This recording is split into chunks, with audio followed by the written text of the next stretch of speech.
የበሽታው መነሻ ምክንያት dermatitis affecting the foot can be caused by contact allergens, irritants, sweat and rash, intertrigo, poorly fitting shoes, psoriasis, and interdigital bacterial web infections, and fungal infections, ፈንገሶች yeasts ወይንም molds ይህን በሽታ ያመጣሉ። ይህ በሽታ በብዛት የሚከሰተው ትራይኮፋይቶን ሩብራም 60%፣ ትራይኮፋይቶን ሜንታግሮፋይትስ 20% እና ኤፒደርሞፋይቶን ፍሉኮሱም 10% በሚባሉ የፈንገስ ዝርያዎች ነው። እነዚህ ፈንገሶች የበሽተኛውን ካልሲ ወይንም ጫማ በማድረግ ሊይዙን ይችላሉ። እነዚህ ፈንገሶች የባኞ ቤት ወለሎች ላይ፣ የመዋኛ ገንዳ ወለሎች ላይ እና የጋራ የልብስ ማስቀመጫ ቁም ሳጥኖች ውስጥ ይኖራሉ። ክፍት ጫማ የሚያደርጉ ሰዎች ብዙ ጊዜ ለዚህ በሽታ ተጋላጭ አይደሉም።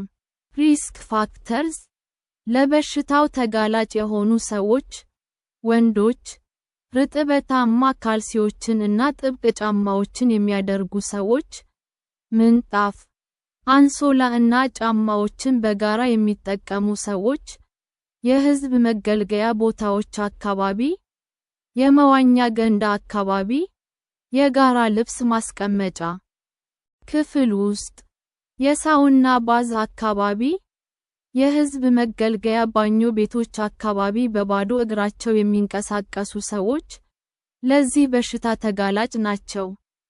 ሲምፕቶምስ የበሽታው ምልክቶች በሽታው የእግሮቻችን ቆዳ ላይ ከሆነ የተከሰተው እስከ የቀላ እና የሚያሳክክ ቆዳ መኖር።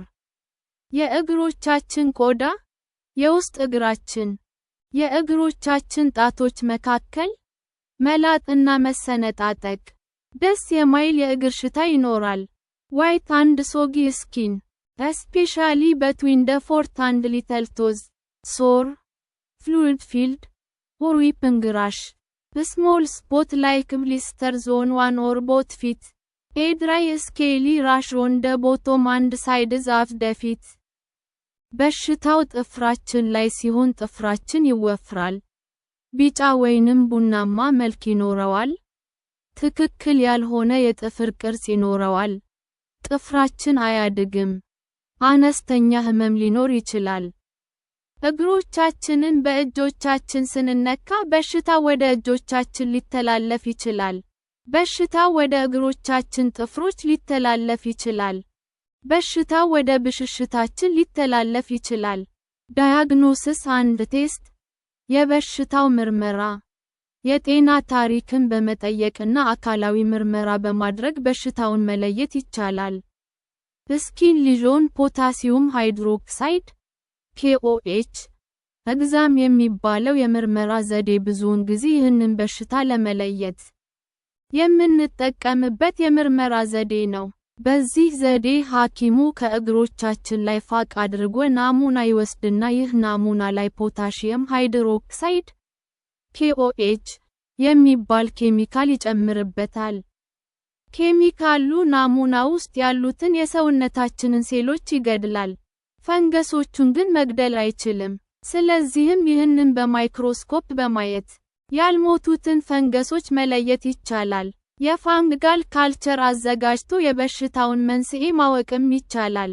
ነገር ግን ይህ ዘዴ ጊዜ ይወስዳል። ክሮኒክ ቲኒያ ፔዲስ ካን ሉክ ላይክ ኤግዘማ ኦር ሰራያሲስ። ትሪትመንት አንድ ሜዲኬሽንስ ለበሽታው የሚሰጥ ህክምና የሚከተሉትን የቅባት መድኃኒቶችን ለ4 ሳምንት በቀን 1 ወይንም 2 ጊዜ ደረቅና ንጹህ እግር ላይ በማድረግ በሽታውን ማከም ይቻላል። እነዚህ መድኃኒቶች ክሎትራይማዞል 1%፣ ካነስተን አትሌትስ ፉት ክሪም፣ ማይኮናዞል ናይትሬት 2%፣ ማይካትን አቬይላብል አዝ ኤ ክሪም፣ ስፕሬይ አንድ ፓውደር ቶልናፍቴት 1%፣ ትናክትን ክሪም አቬይላብል አዝ ኤ ክሪም፣ ስፕሬይ፣ ጄል አንድ ኤሮሶል ናቸው። የጸረ ፈንገስ መድኃኒቶች የሚከተሉት ናቸው። ተርቢናፍን ኢኮናዞል፣ ኪቶኮናዞል፣ ሳልኮናዞል በአፍ የሚዋጡ የጸረ ፈንገስ መድኃኒቶች የሚከተሉት ናቸው። ኢትራኮናዞል፣ ግሪሲዮፉልቪን፣ ተርቢናፍን በአፍ የሚወሰዱ የጸረ ፈንገስ መድኃኒቶች ብዙውን ጊዜ የሚሰጡት በሽታው አደገኛ ደረጃ ላይ ከደረሰ ብቻ ነው።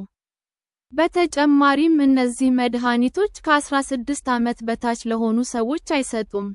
ፕሬቬንሽን፣ በሽታው እንዳይዘን መከላከያ ዘዴ፣ እግሮቻችንን በሳሙናና ልብ ባለ ውሃ መታጠብ። እግሮቻችንን በተለይ ደግሞ ጣቶቻችንን መካከል በደንብ ማድረቅ። ካልሲ በየቀኑ መቀየር። ፎጣዎችን፣ ካልሲዎችን እና ጫማዎችን በጋራ አለመጠቀም።